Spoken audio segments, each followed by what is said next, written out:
స్వచ్ఛమైన సరస్సు. ఇది నేను స్వచ్ఛమైన సరస్సు కింద చెప్తాను. అంతర్గత మనస్సు ఒక సరస్సు లాంటిది. మన లోపల మనస్సు ఒక మంచి సరస్సు లాంటిదంట.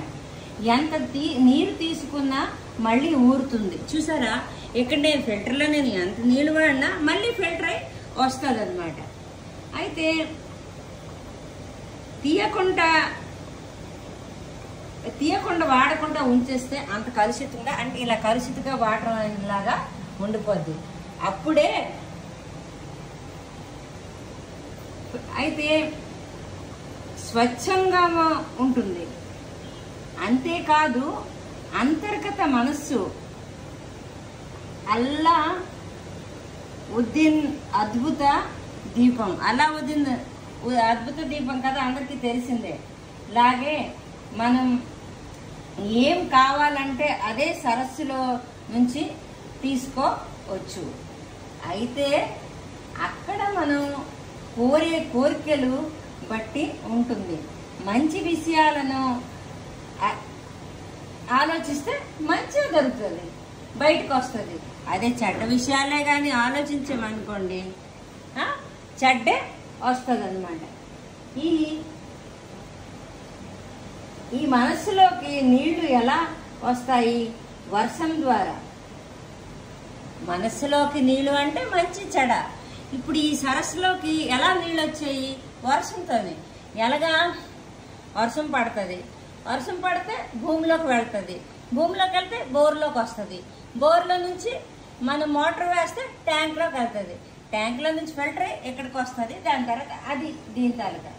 అయితే చూడండి, ఇక్కడ ఈ ఒక్క వర్షం నీరు అనేది ఎలా వస్తుందండి ఇక్కడ ఇచ్చాడు. సరస్సు లోపలి అదే నేను అంతా కూడా మీకు వివరంగా చెప్పేసాను, అదే ఇచ్చాడు. అయితే మనస్సు చక్రం అంట. మనస్సు చక్రము, శాంతి చక్రము, అశాంతి చక్రము. ప్రతి వ్యక్తి చూడండి, ప్రతి వ్యక్తి మనస్సు ఏదో ఒక చక్రంలో తిరుగుతూ ఉంటుంది. ఈ ఒక్క ఎలా తిరుగుతూ ఉంటుంది? శాంతి చక్రం అనుకోండి,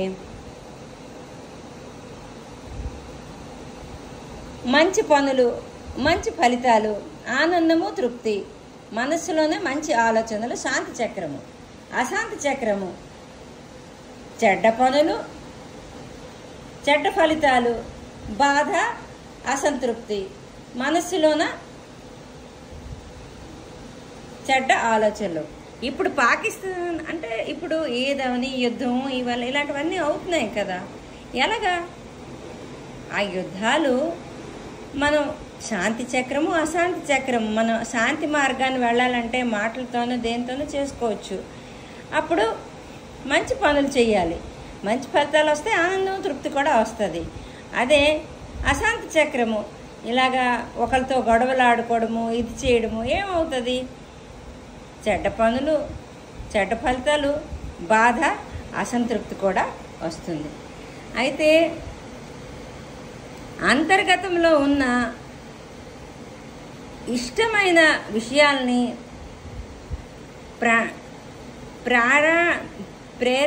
ప్రేరణలకు ఎలా స్పందిస్తుంది?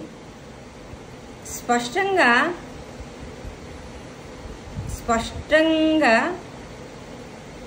అర్థమవుతుంది కదా. మనకు తెలియకుండానే మన మనస్సు ఎన్నో కార్యక్రమాలు చేస్తుంది.